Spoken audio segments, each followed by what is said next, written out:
Good day mga mamis!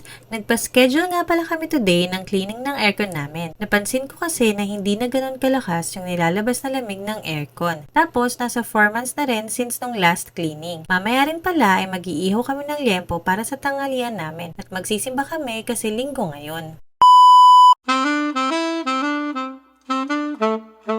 Dumating na pala yung maglilinis ng aircon. Bali, inuna muna nila yung sa sala namin. Tulog pa kasi yung mga bata sa kwarto. Pero nakapatay na ang aircon doon. Para pwede na agad malinis pagkagising ng mga bata. Naka-split type aircon pala kami dito sa sala. Para kapag may bisita, hindi sila maiinitan. Dati kasi sobrang init dito kapag madaming tao. Inumpisahan na nila kuya maglagay ng liquid soap. Tapos, nilinis na rin nila yung casing sa labas. Sobrang sikip kasi dito sa bahay namin. Charot! Bali, matagal na namin silang tagalinis ng aircon. Dati kasi taga-subdivision din sila. Tapos, lumipat na sila ng bahay. Tatawag lang kami sa kanila para magpa-schedule ng cleaning. Madami din kasi silang nililinisan. Naglagay din sila ng pangsalo ng tubig. Okay yung ginagawa nila para hindi magkalat at mabasa yung sahig. Pagkatapos nila linisin, binalik na nila uli yung casing ng aircon. Pati yung mga wiring, binalik na nila sa dati. Ayan, pinunasan na nila ng tuyong basahan. Sunod naman nila nilinis yung compressor. Hindi na nila binaklas at doon na lang din nila nilinis sa mismong pwesto niya. Sa oras na ito, gising na si Zia. Kaya yung aircon naman namin sa kwarto yung lilinisan. Nagtesting muna sila kuya kasi nirereklamo talaga namin yung sobrang hina ng paglamig sa kwarto. Buti na lang nandito na sila kuya. Mas makakatipid kasi tayo sa kuryente kapag malinis ang aircon. Bali, inumpisahan na nila yung pagbaklas sa aircon para maipwesto sa baba. Medyo nahirapan sila kasi nga masikip dito sa amin. Ayan, inuumpisahan na baklasin yung window type aircon namin. Diyos ko po, kitang-kita yung dumi mga Mars oh. Kaya pala hirap ng lumamig sa kwarto namin.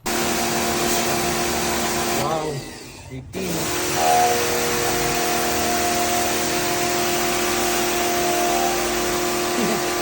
Grabe, parang kanal ah. Natapos na rin nilang linisin itong aircon namin sa kwarto. Mas lumamig na nga yung nilalabas na hangin dito. Kaya mga Mars, wag natin kakalimutan magpalinis ng aircon. Pagkatapos magpalinis ng aircon, naganda na kami ng tanghalian namin. Bali mag-iihaw kami ng liempo ngayon. Syempre, meron ding hotdog para naman sa mga bata. Sige na nga, para na din sa mga isip bata. Charot! Ayan, malapit na maluto itong iniihaw natin. Sabi siguro nung naglinis ng aircon, hintay muna namin silang umalis bago mag-ihaw. Charot! Wow, luto na mga Mars. Mukhang mapaparami yung kanin namin na. Maghanda na rin ako ng sausawan namin. Linggo ngayon mga Mars, kaya magsisimba kami. Sa gabi kami laging nagsisimba kasi lagi ako late nagigising sa umaga. Huwag natin kakalimutan, laging magpasalamat sa lahat ng bagay na natatanggap natin, maliit man o malaki. Sanayin din natin mga anak natin na magsimba para dadalhin nila ito hanggang sa pagtanda nila. Laging tatandaan, nandyan lang siya lagi para gabayan tayo. Kung ano man yung hinaharap na problema, ipagdasal mo lang at huwag susuko. See you sa next video. Bye-bye!